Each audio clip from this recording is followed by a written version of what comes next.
सम्मानीय हरिभक्त पुरुषों, माननीय मातृशक्ति, भाइयों बहनों, प्यारे बच्चों,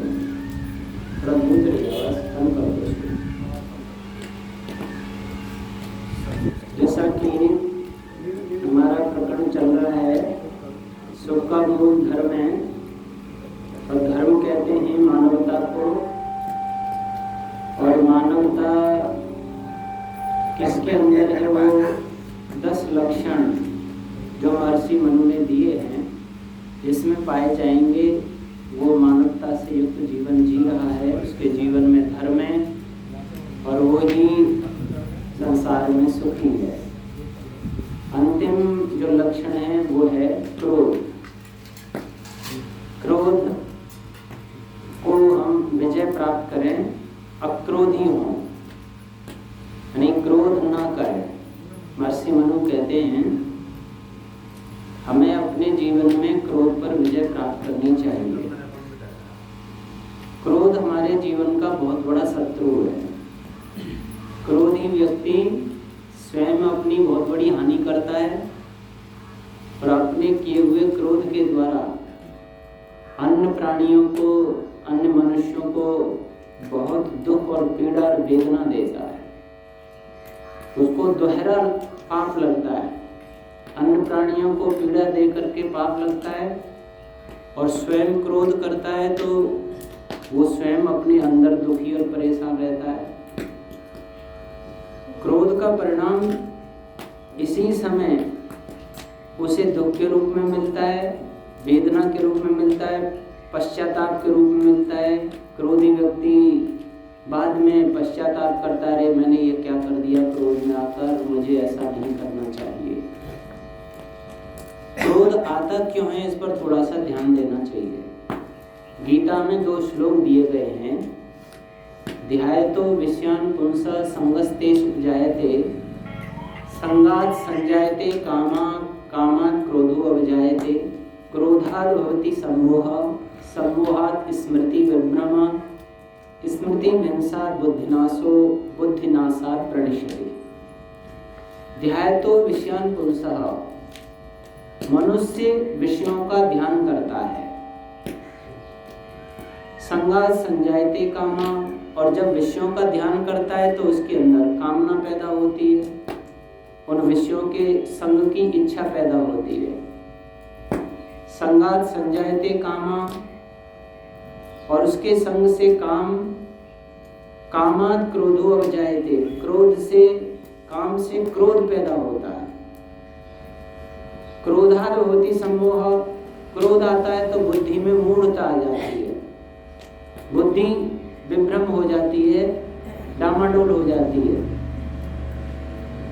बुद्धि में जब अंधेरा आता है तो स्मृति का नाश हो जाता है, और स्मृति का नाश होने से वो किसी का भी कुछ भी अपमान कर देता है, स्वयं अपनी हत्या कर लेता है, आग लगा लेता है, फांसी खा लेता है, किसी का कुछ भी हानि कर सकता है और उसका सर्वनाश हो जाता है।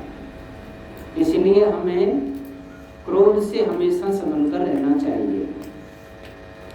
क्रोध का मतलब है इच्छा विघात, यानी मैं जो चाहता हूँ वो नहीं होता।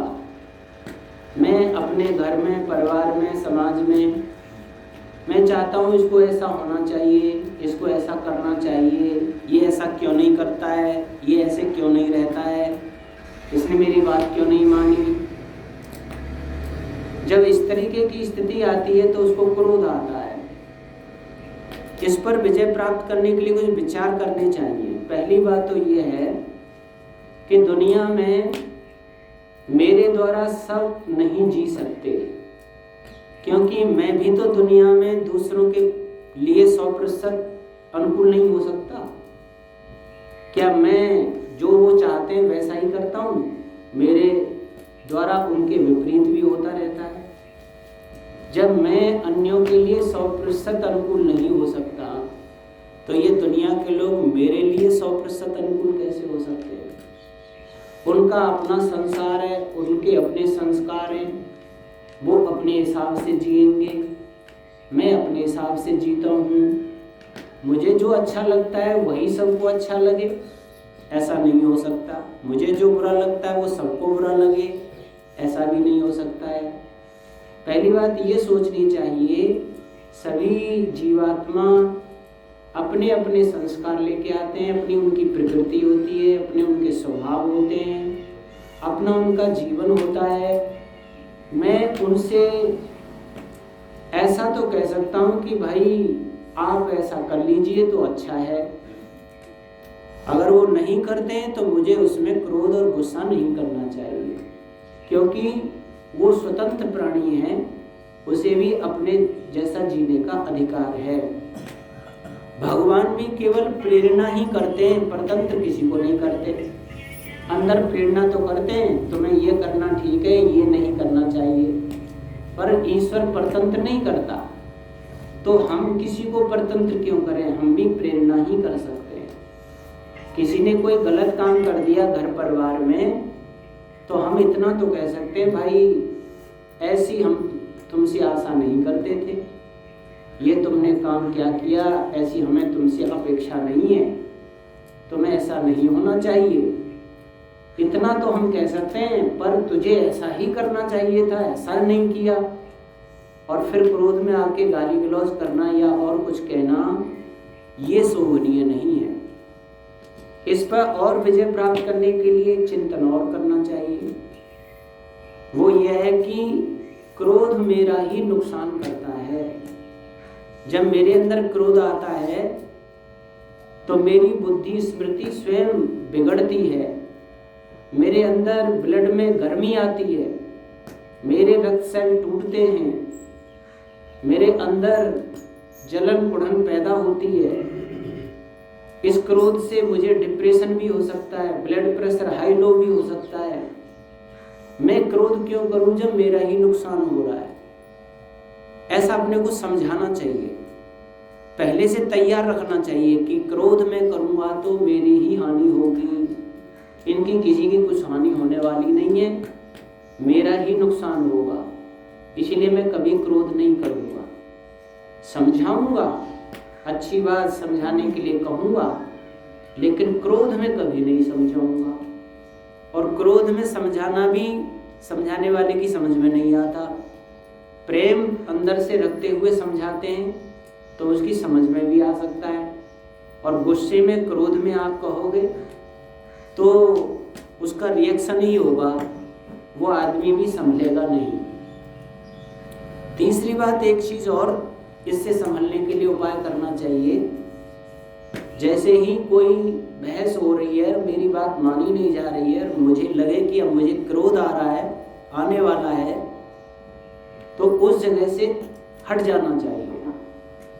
पर एक अहंकार होता है हमारे अंदर, वो हटने नहीं देता, पीछे मुड़ने नहीं देता। जब क्रोध आता है और किसी को हम दबाने की कोशिश करते हैं तो वो पीछे हटने नहीं देता वहां से। पर पहले से तैयारी रखेंगे, क्रोध अगर आएगा तो मैं वहां से हट जाऊंगा, मैं उस जगह पर रहूंगा नहीं, क्योंकि उससे ज्यादा ही नुकसान होगा। ऐसा सोच करके पहले से तैयार कोई रहता है तो क्रोध आता है तो वो अपने हाथ खींच लेता है, उस जगह को छोड़ देता है। छोड़ने पर ही क्रोध रुक सकता है, और वहां बने रहे और भैंसबाजी करते रहे तो रुकेगा नहीं, कुछ न कुछ गलती होके रहेगा, हानि ही होके रहेगी। ऐसा अगर पहले से हम तैयारी रखते हैं तो ही वहां से हट सकते हैं। एक उपाय और बताया गया है, अगर वो हो सकता हो कि जिस समय क्रोध हमें आ रहा हो उस समय पानी पी लेना चाहिए। अगर तुरंत आप एक गिलास पानी पी लेते हो तो भी आपके अंदर शांति आ सकती है और आप उस क्रोध के विभीषिका से, बहुत बड़ी हानि से आप बच सकते हो। इसीलिए इस पर विजय प्राप्त करना बहुत ही जरूरी है। ऐसा माना जाता है कोई व्यक्ति महीनों साधना करता है, अपने मन को, बुद्धि को संभालता है, अच्छा बनाता है, साधना करता है, और एक बार वो क्रोध कर ले, अंदर से क्रोध आ जाए तो महीनों की साधना समाप्त हो गई उसकी। पुनः वहीं से तैयारी करनी पड़ेगी उसे अपने साधने के लिए। उसने उतना ही चित्त को बिगाड़ लिया, दूषित कर लिया। इतना गंदा चित्त हो जाता है क्रोध के बाद में कि उसे संभालना, पवित्र करना, शांति में बनाना महीनों उसे और तक करना पड़ेगा, तब जाके वो सही हो पाएगा।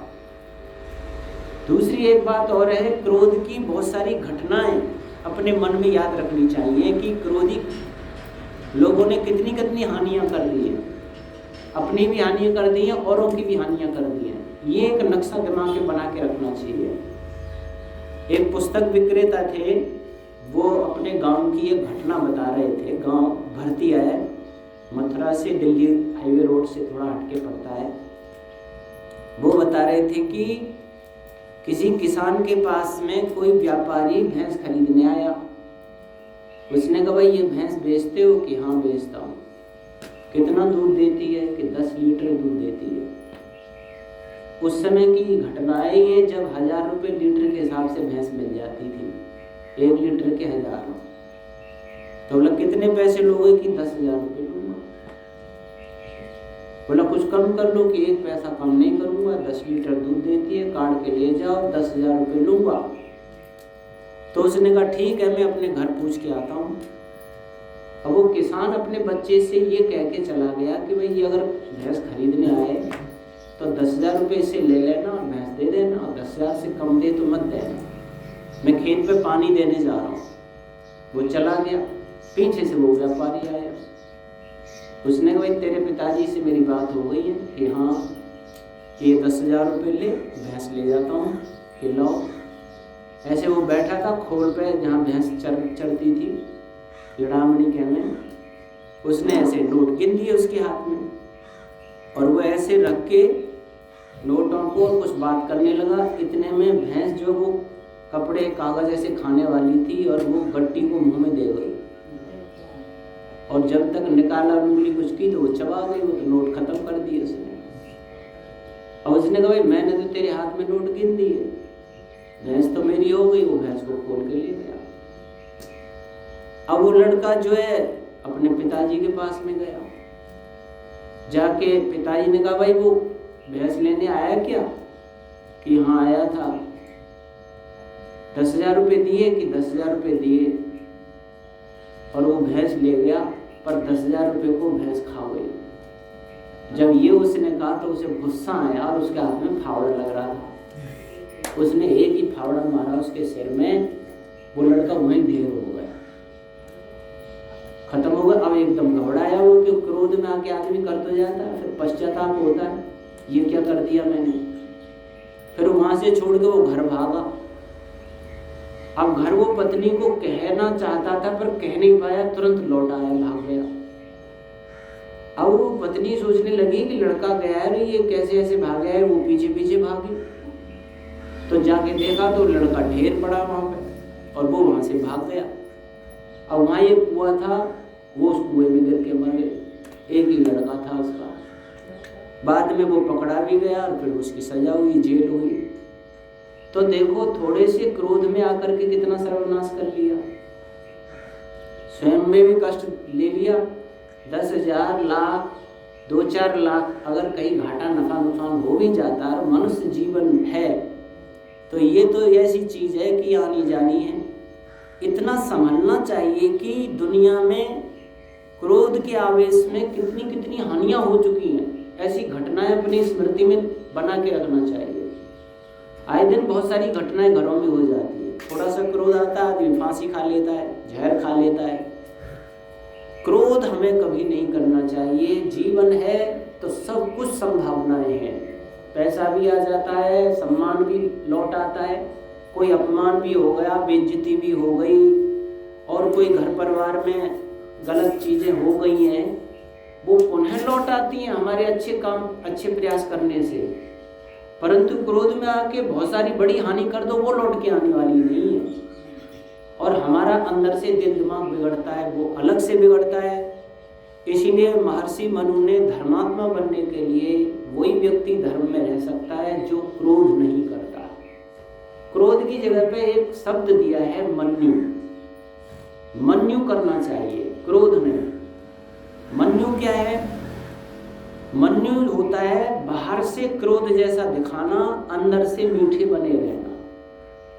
क्रोध है अंदर से खटाप पैदा होना, अंदर से कड़वाहट पैदा होना, अंदर से चित्त बिगड़ जाना, स्मृति बिगड़ जाना, क्रोध होता है।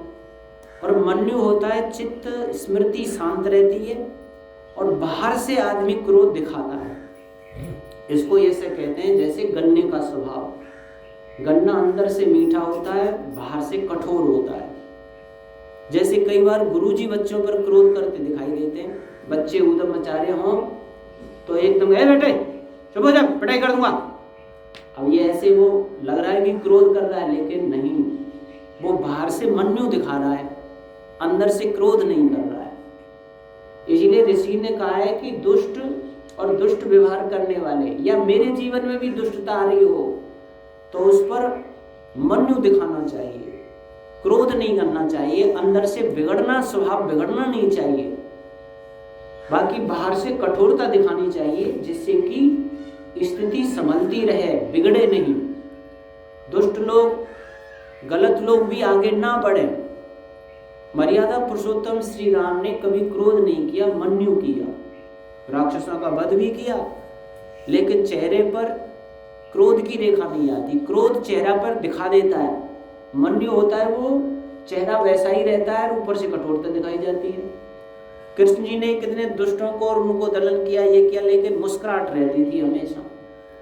वो मन्यु करते थे, वो क्रोध नहीं करते थे। इसलिए हमें क्रोध पर विजय प्राप्त करने वाला व्यक्ति धर्मात्मा हो सकता है, और जो क्रोध को नहीं जीत पाता है वो पग पग पे अपने अंदर से अधर्म भी कर सकता है, चित्त को भी बिगाड़ता रहता है, और बहुत सारी खामियां, गलतियां, और समाज में भी या घर परिवार में भी लोगों को उनके क्रोध से तकलीफें भी होती हैं, परेशानियां भी होती हैं, वो भी झेलते, वो पहाड़ जैसा पाप भी बढ़ता रहता है।